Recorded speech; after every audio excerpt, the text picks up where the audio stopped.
Thank you very much. Good afternoon, everybody. I have to start with an apology. Thank you. I have to start with an apology. I'm very sorry that I am not Annetta Keller, as you might have guessed. Unfortunately, Annetta's father is very unwell, so she could not be here. So I've come to make the presentation that Annetta would have made for you. So I think one core theme that runs through a lot of what's been talked about today and probably yesterday and museums in general is content. And content means lots of things. It's the things you physically have that you display. And obviously for all these fantastic digital things that we've heard about, from websites to interactive things, you also need content for that. And that's very much what Phase 1 is about, is producing content for digitizing collections. But what I want to talk to you about today is specialized imaging, multispectral imaging. So normally if you digitize an object, you take a photograph of it and then you use that however you want to use it. So with multispectral, we take many images of that object using different slices of the spectrum and producing image stacks. It's quite a specialized way of working. What we are doing is working on simplifying and automating that process so it becomes very accessible for everybody. Now, you can do this with any camera, so it doesn't have to be hugely complex. With digital cameras, they all have a filter on the sensor, and what that filter does is remove the invisible parts of the spectrum, because the sensors can see more than we can see.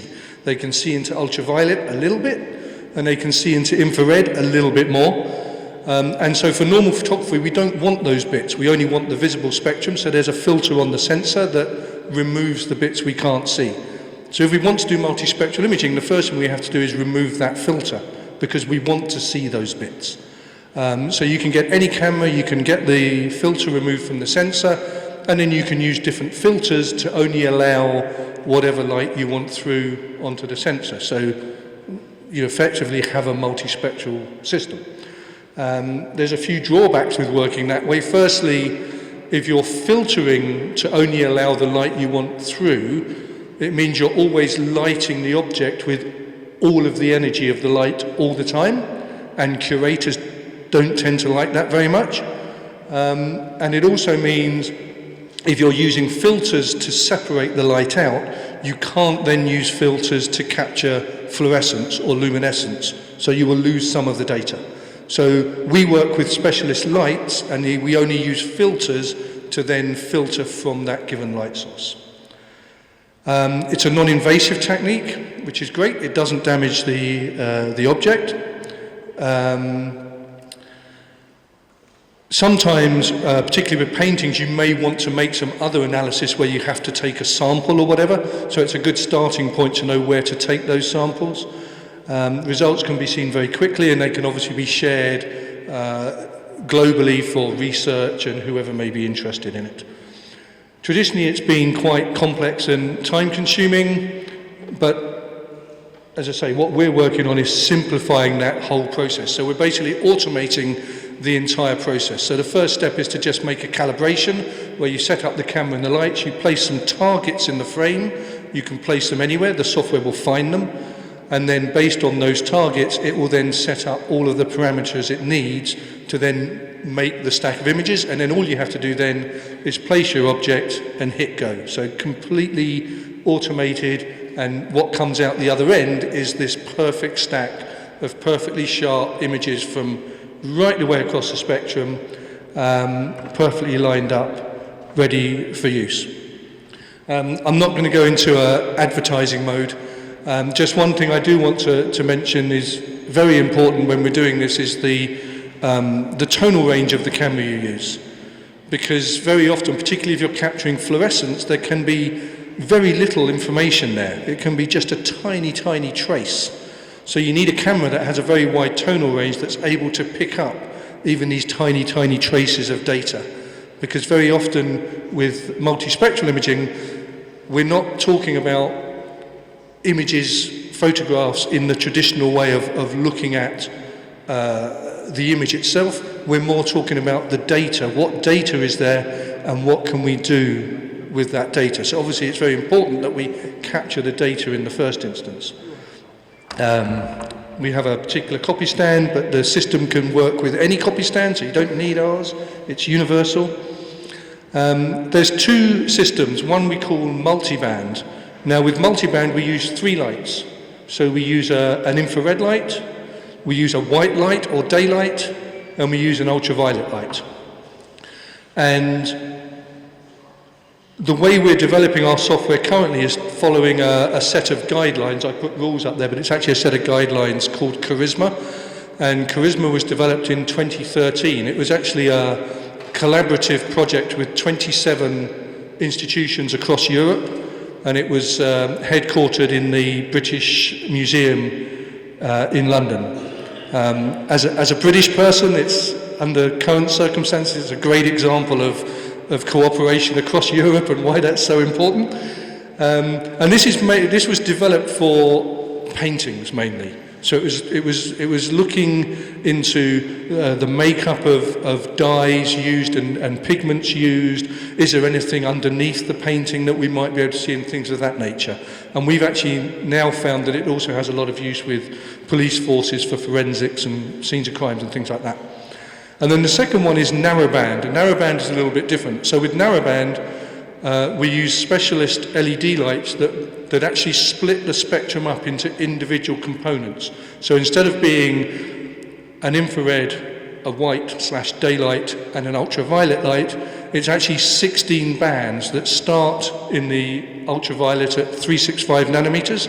There's 3 bands in the UV. Then we move through the visible spectrum, splitting that up, and then there's 3 near-infrared through to 940 nanometers. So you can imagine a straight sweep with all of those lights. You have 16 images. If we then include filters for capturing fluorescence or luminescence, as it's sometimes called, we can end up with maybe 26 images in a stack. So that's a lot of data.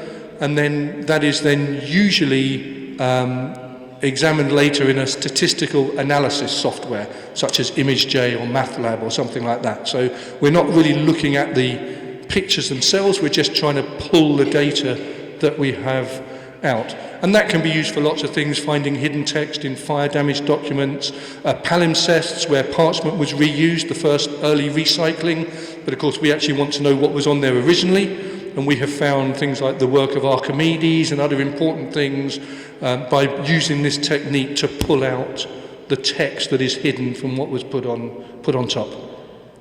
And then we also use a filter wheel, but we use filters, as I say, for capturing fluorescence or luminescence. So we might, for example, light with an ultraviolet light, but block that ultraviolet light to see if there's any visible fluorescence from that, or we might light with a visible light and cut that light to see is anything in the subject excited by that light. So what then comes through is not the light itself, but it's coming from fluorescence in the object. So that's why we use filters, and then of course we have the software that automates the whole thing.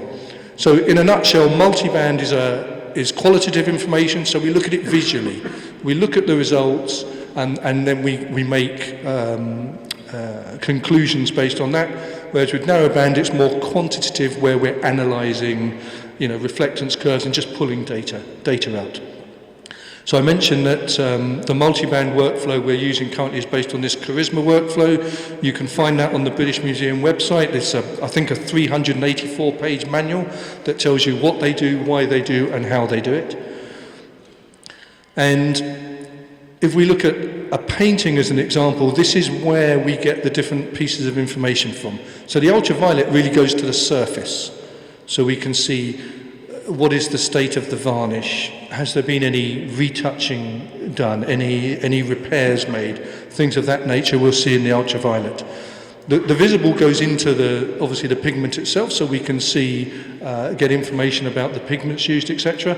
And infrared then goes a little bit deeper, so we can see things like underdrawings and things of that nature. It's not an X-ray, we're not going through the thing, but it does go beyond the pigments.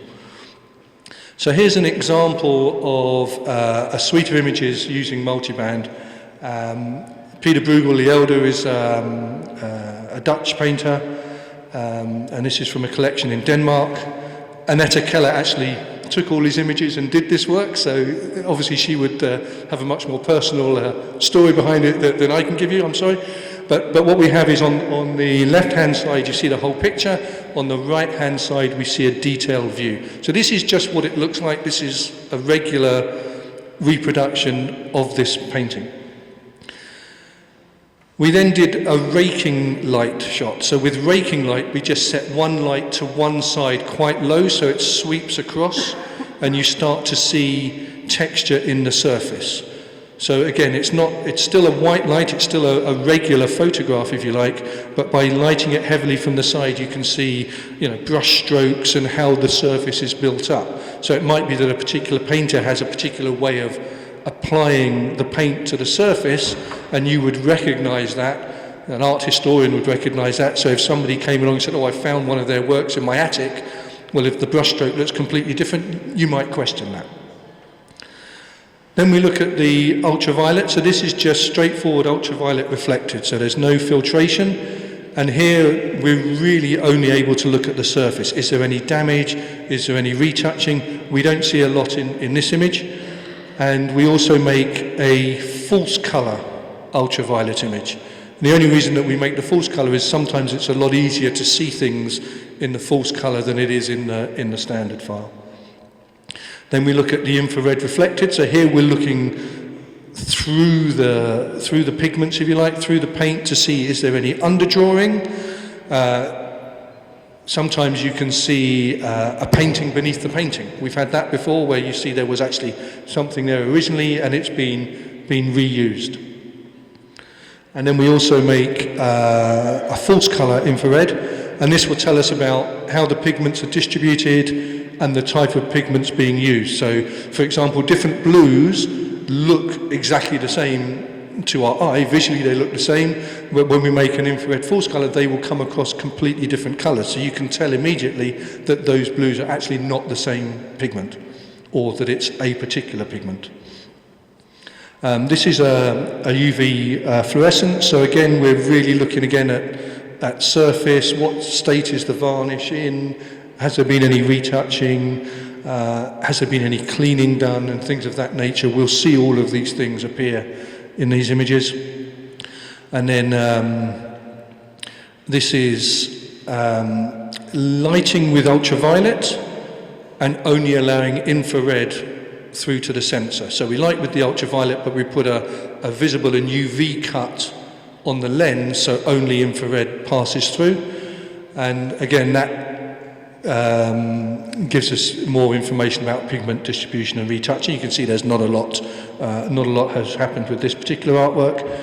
And then the final is what we call the vis-induced IR luminescence. So here we light with white light with daylight, and then we only allow infrared through. So is anything being excited?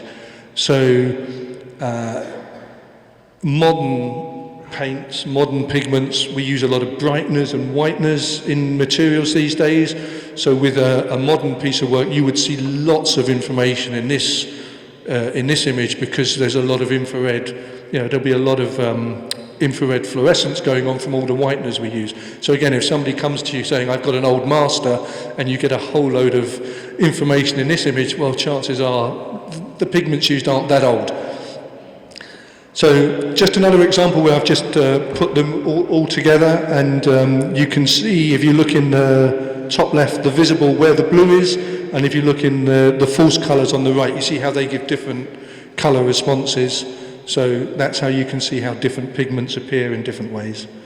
And then these are the luminescence or fluorescence images, and just a little thing at the bottom there about what kind of information we can glean from each of these different images and the way they're created. I decided to leave this bit in, the bit about police forces. I thought some of it might be of interest. I usually have a version of this presentation where this is left out for kind of culture, heritage, museum type events, but I thought I'd leave it in there just so you can see the other sorts of things that you can see. I'll go through them very quickly. Here's some gunshot residue, which becomes clear. Blood, this was a special sample they made specifically on a black leather background. At the top there you can see the visible, and they diluted it from on the left hand side is 100%, down on the right is 5% left, where you can see nothing, but in the multispectral you can see every single piece of that, so obviously that's quite interesting. And then different bodily fluids, and they look slightly different on the right side there because different fluids fluoresce in a different way, just like different pigments fluoresce in a different way. Fingerprints, revealing hidden text.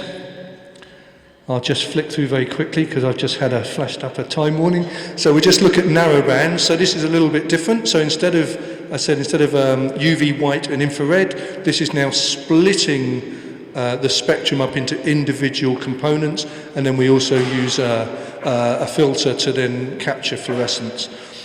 One of the big advantages of working this way is we put very little energy into the object, so curators love it.